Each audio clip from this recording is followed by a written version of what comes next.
สังคมสมัยนี้คงไว้ใจหายากบางคนซื้อซัดแต่ภายในใจอาฆาตอยู่ในสังคมไว้หน้าหลังหลอกอิสากันตลอดมีแต่หลอกจัดจ้านภายนอกสมเสริมแต่ภายในใจอิสาเห็นเขาได้ดีจนเป็นภาพติดตาเอาคนอื่นไปนินทาไปทั่วแล้วคนตัวเองวัวเพราะบาปกรรมติดตาบางคนกินน้ำใบจนบนรับ บนนอนกินมันทุกวันว่ามีพักมีพรบางคนก็กินจนตัวเองว่าไหวแต่พอกลับมาไม่ก็กลับกินมันต่อบางคนก็แสวงหาแต่ไฟแสงสีกินน้ำแดงจนเลยปากแดงดีใส่ชีวิตแบบบ่มีแบบแผนจนบ่เห็นแสงแดดเห็นแต่ไฟแสงสีอยู่ในสังคมที่มันทุจริตบ่แปลกที่สังคมมีแต่คนหลอกกันผู้ขนาดว่าเป็นนักธุรกิจเห็นตัวเองมีสิทธิ์ก็ใส่สิทธิ์ตอกย้ำเหยียบคนที่ต่ำให้ต่ำแล้วต่ำอีกแทนที่เขาจะมีสิทธิ์ออกปากออกเสียงแล้วก็ยังเหยียบกระทั่งคนตัวเองเห็นเป็นว่าบ่เห็นแถมคู่บ่ให้ปากมันเป็นการเสื่อมลงสังคมได้เสื่อมตามเศรษฐกิจเสื่อมโทรมและคนก็เสื่อมนำพวกคนใหญ่เด็กดื่มเอาเงินมาปกตาบ่มีสิทธิ์ทกถามสังคมและเลื่อมล้ำบางคนก็ต้องออกไปอยู่โลกภายนอกเพราะหนี้สินมันเข้ามาลายล้อมเพราะภาระมันเข้ามาท่วมหัวอนาคตมืดมัวให้จึงใดจึงรอด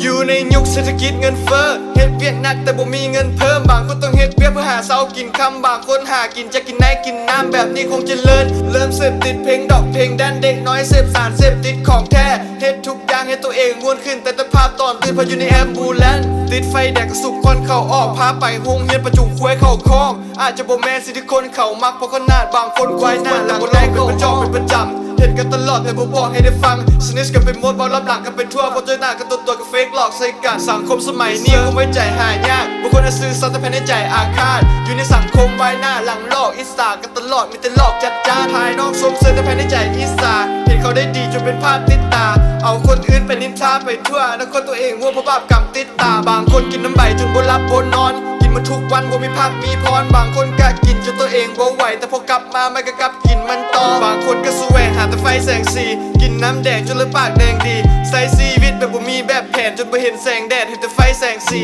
yes sir